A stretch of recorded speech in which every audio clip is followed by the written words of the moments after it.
Ауылдан қалаға бара жатқанбыз. Рөлде мен отырмын, жанымда жеңгем, ағамның әйелі. Жеңгемен екеуміз бұрыннан бір-бірімізге ерекше көзқараспен қарайтынымызды сезетінбіз. Бірақ ешқашан тыйым шекарасынан аттап көрмегенбіз. Сол күн ерекше болды. Жол ұзақ еді. Машинаның іші тым-тырыс.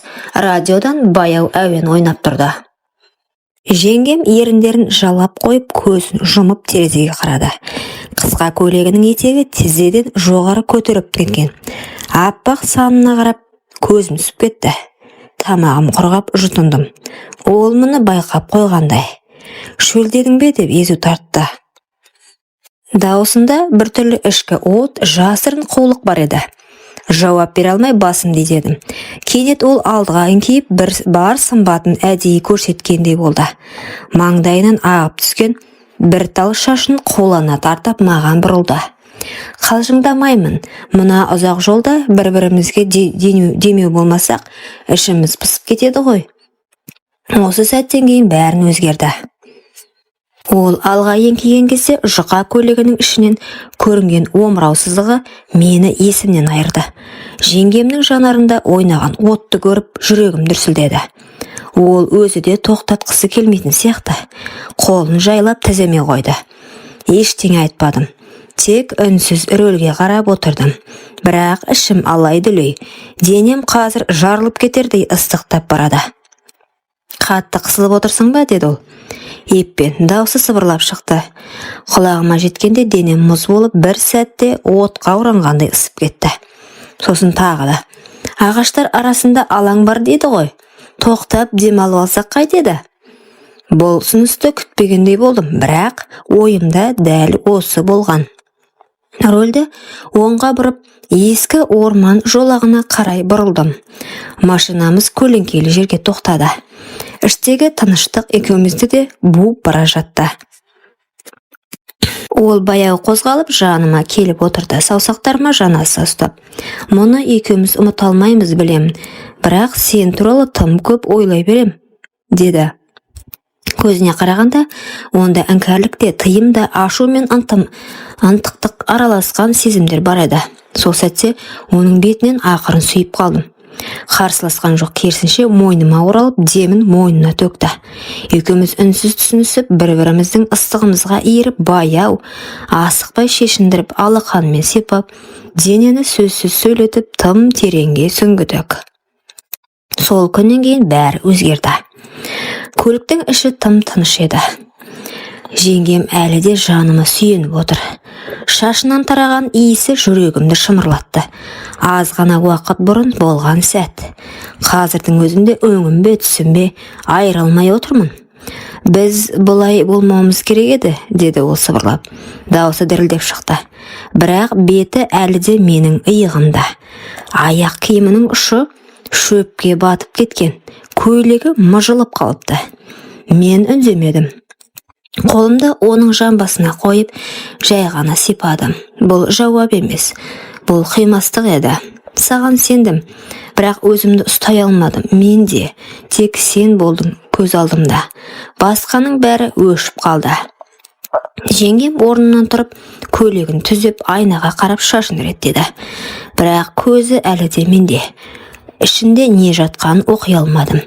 Сезім бе, өкініш пе, әлде екеуі бірдей ме? Ағаң білсе не болады, деді ол ақырын ғана. Білмейді. Бұл тек екеумізге тиесілі. Осы ағаштардың, осы жолдың, осы машинаның ішінде ғана қалу керек. Ол күрсінді, терең, қиналған күрсініс. Бірақ ештеңе айтпай орнына қайта отырды. Жолды жалғастырдық. Бірақ бұл сапар бұрынғыдай емес еді. Көлік ішінде үнсіздік, тек радиодан баяу ән ғана естіледі. Сырт көз ештеңе байқалмас еді. Бірақ екеуміздің жүрегімізде бір құпия мәңгілікке орнығып қалды. Ауылға қайтқаннан кейін бәрі бұрынғыша көрінді, бірақ мен үшін өмір ешқашан бұрынғыдай болмады. Күнде таңертең көзімді ашқанда есіме түсетін жалғыз адам, жеңгем. Түнде көзімді жұмғанда сезетін жалғыз жан тағы да сол. Бір апта өтті, тағы да бір апта. Ол үндемеді, мен де үндемедім, бірақ кездейсоқ көзіміз түйіскенде екеуміз де бәрін қайтадан сезінетінбіз. Бір күні кешке аула жақта жүргенде ол маған жақындап: "Сен де тыныш ұйықтай алмай жүрсің бе?" деді. Үнсіз басымды изедім. Ол жан-жағына қарап, екеуміз отырған орындыққа жайғасты. Қараңғы түсіп кеткен. Ағаш жапырақтары сыбырлап, біртүрлі тылсым атмосфера орнағандай болды. "Мен өзімді жақсы сезінбей жүрмін", деді ол ақырын. "Не болды? Ауырып жүрсің бе?" Ол жауап бермеді. Көзін тайдырып әкетті. Сол сәтте жүрегіміз өте қалды. "Сен бірдеңе сезіп жүрсің бе?" дедім. Ол ернін тістелеп: "Кешіккеніне 3-ші күн." Тынысым бір сәтке тоқтап қалғандай болды. Сөз таба алмай қалдым. "Бұл біз ойнаған нәрсе емес еді", деді ол дірілдеп. "Бұл өмірімізді өзгертетін нәрсе болуы мүмкін." Сол сәтте мен екі оттың ортасында қалғанымды түсіндім. Сезім мен тыйым, құмарлық пен жауапкершілік, ал оның ішінде бір жаңалық. Мүмкін біз бір сәтті құмарлықпен мәңгілік тағдыр жасап қойған шығармыз. Бәрін ұмытып, алда жоқтай көрініп жүрген күндердің бірі еді. Аулада жалғыз тұрғанымда үйден жеңешем жүгіріп шықты. Беті бозарып кеткен, қолында бір кішкентай қағаз, анализ қағазы, көзіме тіке қарады. Тынысымыз бір сәтке тоқтап қалғандай болды шынымен. Қолым дір ете түсті. Ештеңе айта алмадым. Жүрегім кеудеме сыймай соғып, құлағым шыңылдап кетті. "Менің аяғым ауыр", деді. Ол орындыққа отыра кетті. Қолымен бетін жауып біразға дейін үнсіз қалды. Мен басымды ұстап ауладан ары қарай кетіп қалдым. Аяғым өзімдікі емес сияқты. "Қанша рет бітті, ұмытайық", дедім. Бірақ дәл сол сәтте бәрі қайта тірілгендей болды. Кешке қарай ол маған хат жазып жіберді. "Мен кеткім келеді. Бұл ауылда, бұл үйде мен енді өзімді әйел сезіне алмаймын. Бірақ менің ішімде кішкентай жан бар. Ол ештеңеге кінәлі емес", деді. Осы сөздер жүрегімді жаралап өтті. Мен жаздым: "Менімен кет, жүр, бәрін артта қалдырайық. Сен менің тыйымым емес, сен менің тағдырымсың", дедім. Ол келесі күні көлікке отыруға дайын тұрды. Ауыл іші тым-тыныш. Бірақ сол тыныштықтың ішінде екі күнәһар өз балашағын құшақтап түнгі жолға бет алып бара жатты. Түн еді. Жарығы әлсіз көше шамдары арасынан машинаның шамы жанып қалаға кіріп келе жаттық. Ол жанымда отыр, қолында шағын сөмке. Көзінде қорқынысты үміт те бар. Бірақ қолымды қысып отырғаны мені таңдағанның белгісі. "Қазір не істейміз?" деді ол ақын. "Бастаймыз бәрін жаңадан. Сен екеуміз, үшеуміз." Бұл сөзден кейін ол жымиып басын иығыма қойды. Қала шетіндегі шағын пәтер жалдадық. Жаңа төсек, ескі перде, таза тыныштық. Бірақ бізге осы да жететін еді. Сол түні ешқандай тыйым, ешқандай кінә сезімі жоқ еді. Тек екеуміз денемізбен ғана емес, жүрегімізбен жақын едік. Жеңгем емес еді енді. Ол менің әйелімдей көрінді. Баяу музыка қосып қойып, бөлменің ортасында биледік. Ол күлді, мен таңырқап қарадым. Бұрын мұндай шаттығын көрмеппін. Бір сәтте қолыммен белінен тартып, маған жақындаттым. Ерніме жанасып, көзін жұмған күйі сыбырлады: "Саған сенемін. Менің балам сенің жүзіңе ұқсасыншы." Бұл сөз жүрегімді жоқ тастап жіберді. Таңертең шай үстінде ол маған жұмсақ қарап: "Ештеңеге өкінбеймін. Осы сезім үшін бәріне дайынмын", деді. Мен саған үй, тыныш өмір, махаббат сыйлай алмасам да, сенің арманыңды қорғауға дайынмын, дедім. Осылайша бір түнді құмарлық мәңгілік махаббатқа айналып бара жатты. Таңғы шай үстінде ол маған күлімдеп қарады. Көзінің астындағы жеңіл көгерген іздер ұйқысыз түннің, ал ұялы күлкісі шексіз сенімнің белгісінде еді. Мен үнсіз тұрып телефонымды қарадым. Хабарламалар ішінде бір нөмір таныс боп көрінді. "Ағам, сенімен сөйлесуім керек, маңызды." Жүрегім дір ете қалды, қолым дірілдеп, аузыма сөз түспей қалды. "Не болды?" дедім. Бірден байқап: "Жай, жұмыс жайлы. Ағам жазыпты", дедім. Ол бәрін білді ме екен? Мен басымды изедім, іштей өз-өзімді жұбатқан болып. Білсе де түсінетін шығар, мен шын ғашықпын ғой. Ағаммен қаланың сыртындағы ескі кафеде кездестім. Келіп отырып алдымнан қарады. Көзінде мұз. "Сен бақыттысың ба?" Бұл сұрақ мені есеңгіретіп жіберді. Иә, мен бақыттымын, білесің бе? Сенің бақытың менің қасіретім екенін. Мен үнсіз қалдым, ағамды темекі тұтатып. Қайталап сұраймын, бәрін білем. Сен оны алып кеткен жоқсың, ол өзі кеткен. Бірақ сен бауырым бола тұра, менің арқа тұтар інім бола тұра, қалай? Мен басым салбыраттым. Жоқ, сенің рұқсатыңды сұрай алмадым, себебі ол жүрегімнен бұрын орын алды. Сенің әйелің емес еді ол менің тағдырым болды. Ал менше, мен кіммін енді саған? Аға көзін жұмды да орнынан тұрды.